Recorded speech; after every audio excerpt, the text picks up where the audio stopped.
Thank you so much. Thank you. That's very kind of you.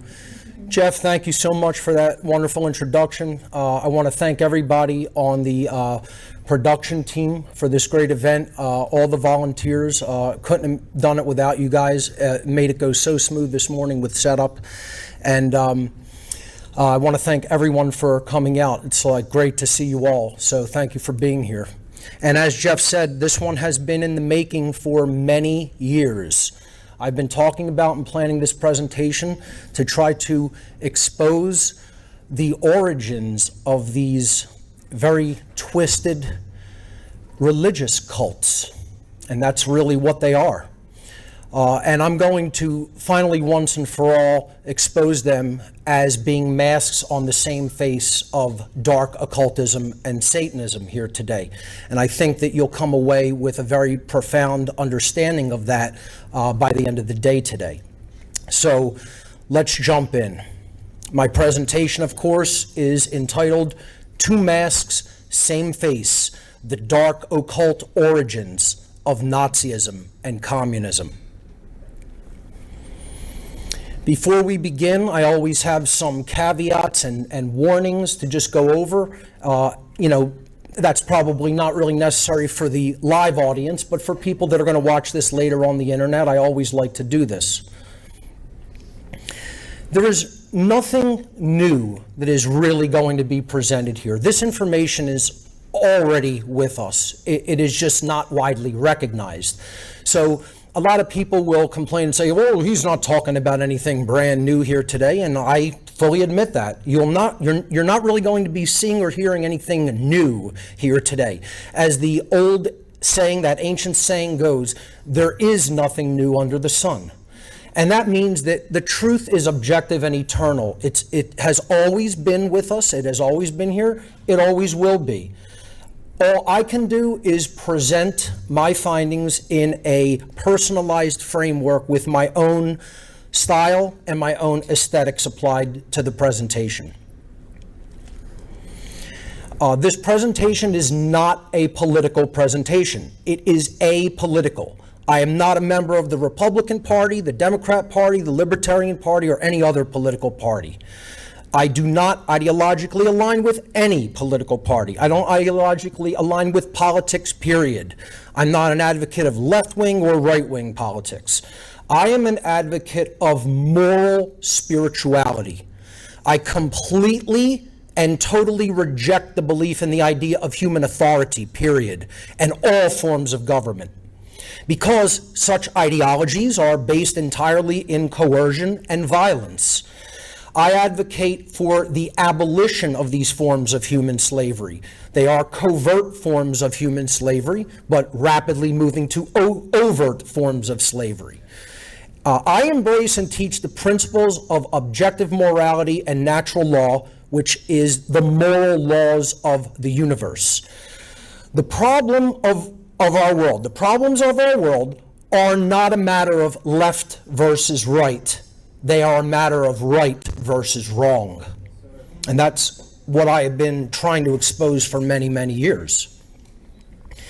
This presentation is not geared for what I would just simply refer to as psychological children. This is for psychologically mature adults who are ready and able to hear factual information and truth. It is not for those who appear to be adults bodily but still have the psychological mentation of a child, those who attempt to, quote, think and, quote, reason with their emotions. The emotions have to be left out of this as much as is humanly possible for us to do so.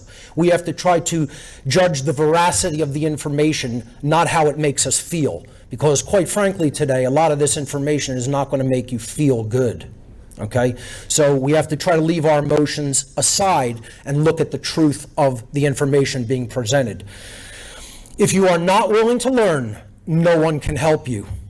But if you are determined to learn, no one can stop you. That should be a life motto of people. That should be a guiding principle of most people. My presentation style is often extremely intense, at times even combative. I don't sugarcoat my words or my delivery. Some people who watch this presentation may very likely become upset or angered by what I have to say during it. So be it.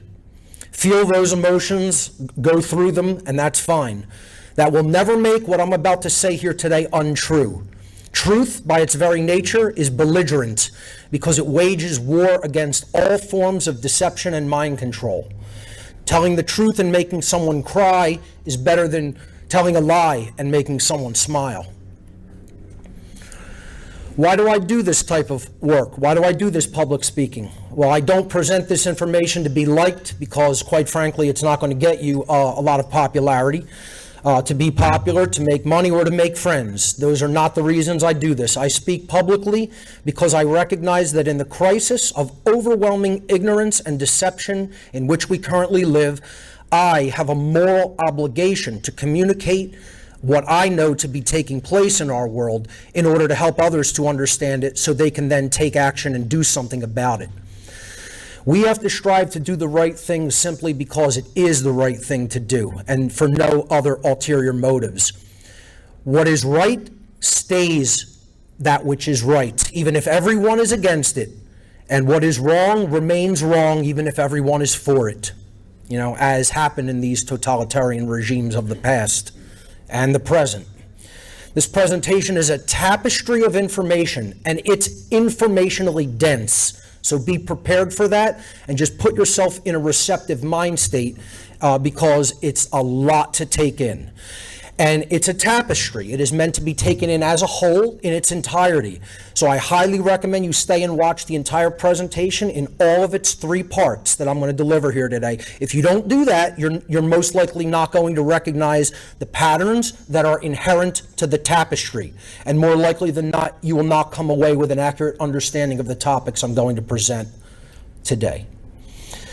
Another thing to keep in mind is this is just a drop in the ocean compared to where this research leads. I could probably have done, a week-long presentation or a month-long. One day couldn't possibly cover the entirety of the scope of these topics. It's enormous. You couldn't fit it all in a week, a month, or even a year. Such topics require ongoing, eclectic research and investigation and could potentially constitute a lifetime study. This presentation is intended merely to whet the appetite of potential students so that they may pursue their own autodidactic investigations, and that means self-directed learning process. So keep in mind, you can't possibly cover this all in a day. I have to give you a general overview. So let's